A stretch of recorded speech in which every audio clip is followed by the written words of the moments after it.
Netaji indoor স্টেডিয়ামে মুখ্যমন্ত্রী মমতা বন্দ্যোপাধ্যায় কি বলছেন দেখুন।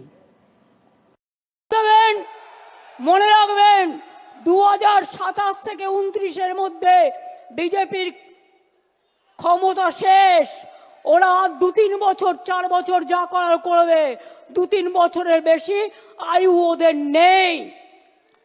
কাজেই ওদের বিরুদ্ধে যা যা করার, বাংলাকে ওরা টার্গেট করেছে, তার কারণ অন্য কেউ লড়তে পারে না, বাংলা লড়তে পারে।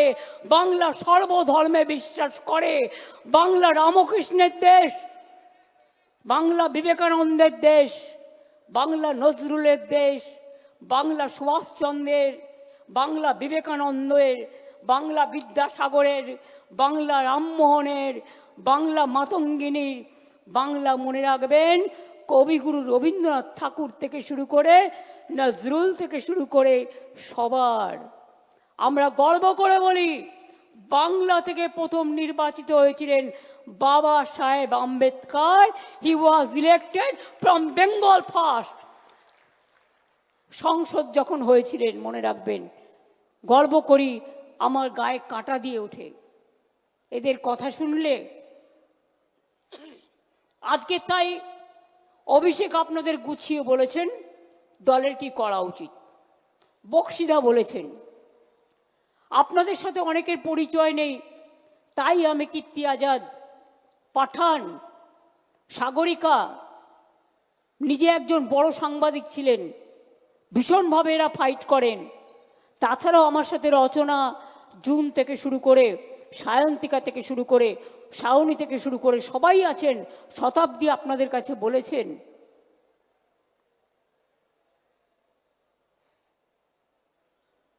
আমি যে কথাটা বলতে চাই,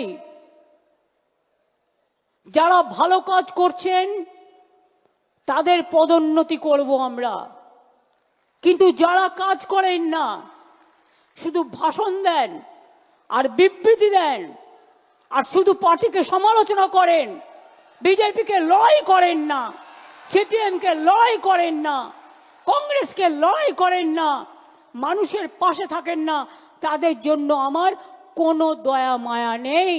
আমার দয়া মায়া আছে আমার মাটির ঘরের ছোট্ট কর্মীটার ওপরে, যে কর্মীটা বুক দিয়ে জোড়া ফুলকে আগলে রাখে। আমার সমস্ত কৃতজ্ঞতা আছে বাংলার মা মাটি মানুষের উপরে, যারা দলটাকে ভালোবেসে সব মিডিয়ার বিরুদ্ধেও দাঁড়িয়ে, আমার মা বোনেরা লাইনে দাঁড়িয়ে ভোট দিয়ে বলে তৃণমূল কংগ্রেস জিন্দাবাদ, জয় বাংলা, বাংলাকে রক্ষা করতে হবে। মনে রাখবেন বাংলার সংস্কৃতি আজ বিপন্ন হতে যাচ্ছে। রামকৃষ্ণ পরমহংসদেবের সর্বধর্ম সম্পন্ন সমন্বয় আজকে বঞ্চিত হতে যাচ্ছে। বিবেকানন্দের হিন্দু ধর্মকে ওরা ভুলিয়ে দিচ্ছে। ওরা বহিরাগত হিন্দু ধর্মের নামে হিন্দু ধর্মের বদনাম করছে, অসম্মান করছে। আর তপশিলি জাতিদের ওরা ইলেকশনের সময় ভোট নেয়, আর ভোট নিয়ে যাওয়ার পরে তারা বাবা সাহেব আম্বেদকরের ফটো তুলে দেয় দিল্লির পিএমের অফিস থেকে। লজ্জা করে না? মিথ্যে কথা বললেন মমতা ব্যানার্জি কমিউনাল, তাই সবে বরাতে 2 দিন ছুটি দিয়েছেন। উনি জানেন না ওনারা মিথ্যে কথা বলার আগে 14ই জানুয়ারি আমি 2 দিন ছুটি দিয়েছিলাম, তার কারণ একদিন ছিল সবে বরাতের ছুটি, আর একটা দিন ছিল পঞ্চানন বর্মার জন্মদিন। আরে ভুলে গেলে চলবে?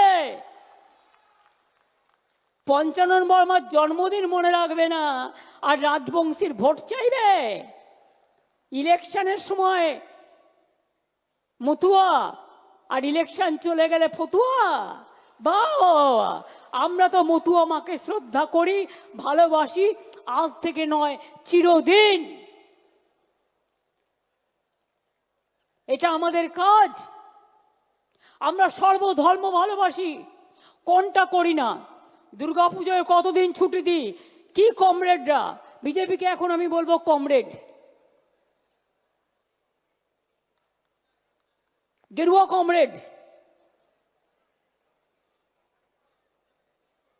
ওপরটা হলুদ, ভেতরটা লাল।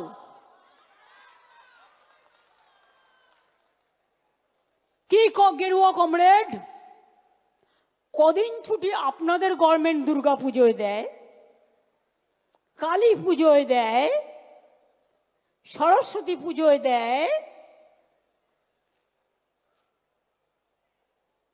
ঈদে দেয়, বড়দিনের ছুটিটাও বন্ধ। বড়দিনে ছুটি দেয় না। Jesus Christ no. আমরা ঈদে 2 দিন দিই, বকরিদেও 2 দিন, সবে বরাত 1 দিন, দুর্গা পুজোয় মিলিয়ে মিশিয়ে প্রায় 10 দিন 12 দিন থাকে। কই গৌরী কমরেড, একবারও তো জিজ্ঞেস করেন না। সরস্বতী পুজোয় 2 দিন থাকে, ছট পুজোয় 2 দিন ছুটি দিই। আপনি दिल्ली कदिन छुट्टी दें? छठ पूजा में भी हम 2 दिन छुट्टी देता है। आप कितना दिन देता है? আমাদের ভিডিও ভালো লাগলে লাইক ও শেয়ার করুন, কমেন্ট সেকশনে গিয়ে জানান আপনাদের মতামত। আরও ভিডিও পেতে চ্যানেলকে সাবস্ক্রাইব করুন। প্রতি মুহূর্তে খবরের আপডেট পেতে প্রেস করুন বেল আইকন।